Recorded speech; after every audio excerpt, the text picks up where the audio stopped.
Listen up, folks! Now that summer anime has reached its end and Kimetsu no Yaiba's first season has officially concluded, it's about time for me to jump aboard the hype train and sing Kimetsu no Yaiba's praises.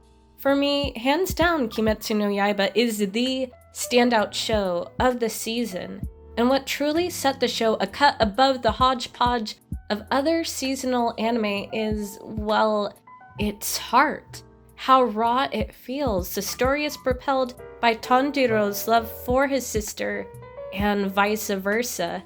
We as the audience feel the personal stakes and the emotions of almost every individual character. That's what makes it such a compelling show to watch.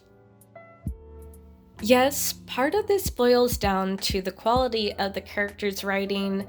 However, another aspect of this anime that elevates it is its cinematic quality. The artistic directors deftly use visual storytelling to draw out and heighten the emotions of each scene.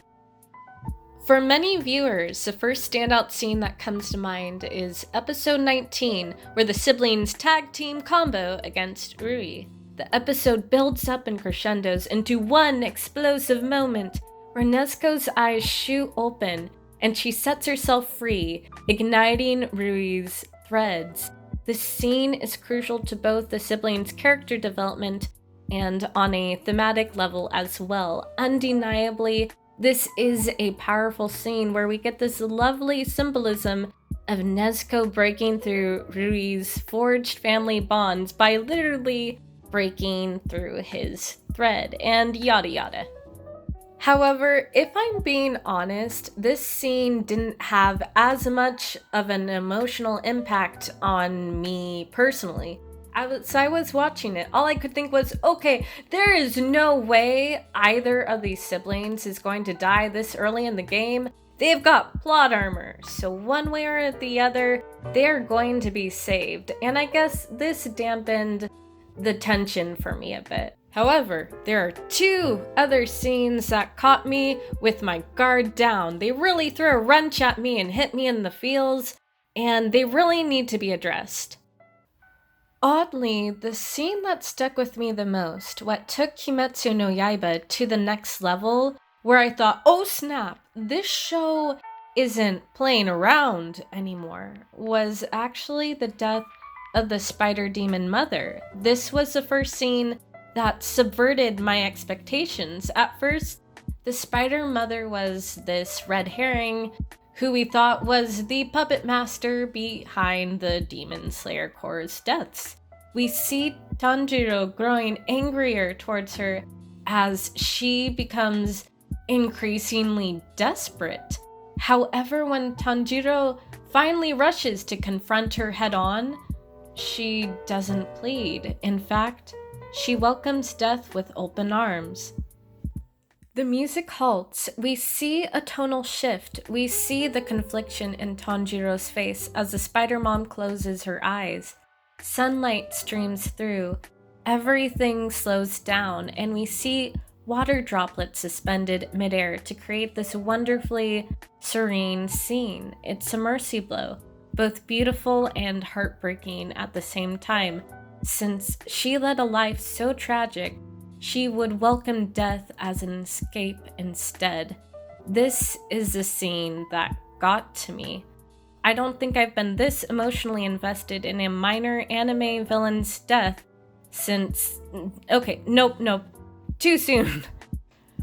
Okay, moving on to last but not least, a mind-blowing scene that is like something out of Labyrinth or Inception. Mark me down as scared and horny because episode 26's opening scene with Lady Muzan has got me feeling a certain kind of way. I can't even begin to describe how theatrical the scene ingeniously directed this was, but screw it, I'm going to try anyway. At first glance, there is a nightmarish, unnerving quality to this scene. We get the impression that space works differently here, gravity works differently, and we get these scene-establishing shots that give you an idea of the sheer immensity of Muzan's dimensional infinity fortress.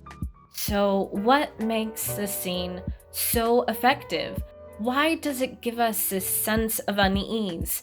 Well, it all boils down to its masterful use of camera angles and perspective. There are moments we see the scene through the lower moon's eyes, experiencing their terror firsthand. Faces blur in and out of focus as if to mimic a panic attack. The camera constantly revolves and warps, simultaneously reflecting the lower moon's own confusion while disorienting us, the audience, until we can't tell up from down anymore. The artistic director was like a magician using sleight of hand and misdirection to mislead the audience, building up to a shocking reveal that no, Lower Six wasn't teleported away. He's hanging upside down, about to be devoured. We see the terror reflected in his eyes, literally as demon jaws, Kagane, whatever you want to call them, come crushing down on him. I don't even mind if CGI was used to create Lady Muzan's demon arm or to construct the Infinity Fortress here. This was CGI done right.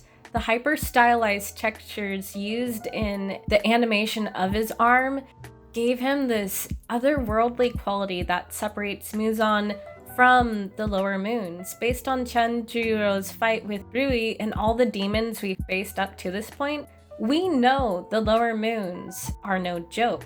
Yet in this scene, we see them viscerally and visibly terrified of Muzan, and he just utterly annihilates them. He really is in a different league. This entire scene was a flex to show off how powerful Muzan is, leaving the audience either scared or slightly aroused, maybe a bit of both, myself included. You can't tell me I am the only girl thinking, God, I wish Lady Muzan would eat me out.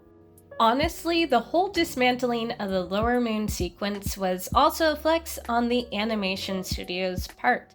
So thank you, Ufotable, for this food. Thank you for creating such a jaw-dropping, masterful adaptation so far. I'm grateful to all the hard work they've put in, and I'm excited to see where the story goes, upwards and onwards, so sign me up for the heartbreak and emotional train ride to come.